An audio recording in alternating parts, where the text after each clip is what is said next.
Death itself is not something evil or bad.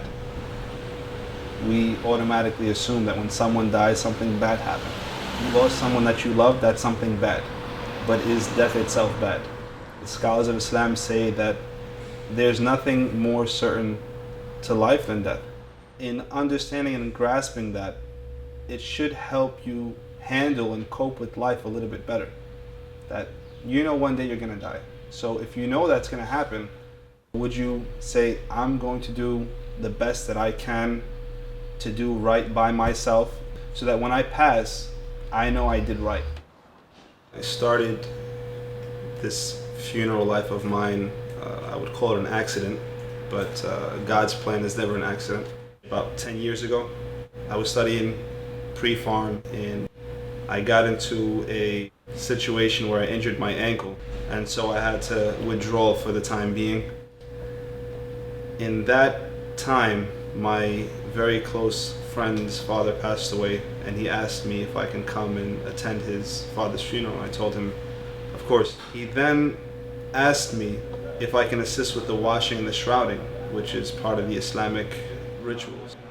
And I told him, listen bro, I can help you as much as I possibly can, but washing and shrouding is not my thing. I've never done it before, and I don't want to mess up in something that serious, that critical.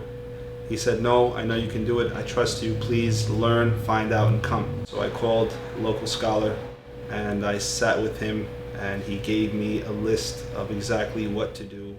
It was very simple in theory, but to have the courage, what was kind of the bigger test. Okay. The next day I arrived at the funeral home. We went into the washroom. I put the paper down with the list of 17 things of what to do, and we started. After I completed that, my friend says, can you please give a brief talk to the family? And there was no time to prepare. He said, listen, I'm sure you've memorized some of the verses about death. Recite them, translate them, explain them. That's all I'm asking. So I did that. I mentioned a few verses from the Quran, I explained it, and everyone was in tears, and it was very fulfilling. I felt like I was doing what I was supposed to do. From that point, the local imam, he asked me if I can come assist in another funeral to volunteer, and I said sure. And one day he sat down with me and he asked me, he said, would you like to come work for us? I said, that indeed would probably be the best life ever. I said, I'm not sure if I can ask for anything more, that would be an honor.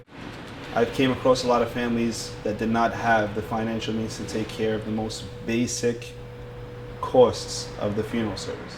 I knew that there were such great people that would love to contribute. So I would say, listen guys, the cost of the funeral in the cemetery to total is this much money. The family currently has that much money. And within hours, not only would we have what we needed for that person's funeral, but we would have for the next 2 or 3 needy families. Then mass media, email, so on and so forth. And we said, listen guys, let's do this right. Let's make a nonprofit organization.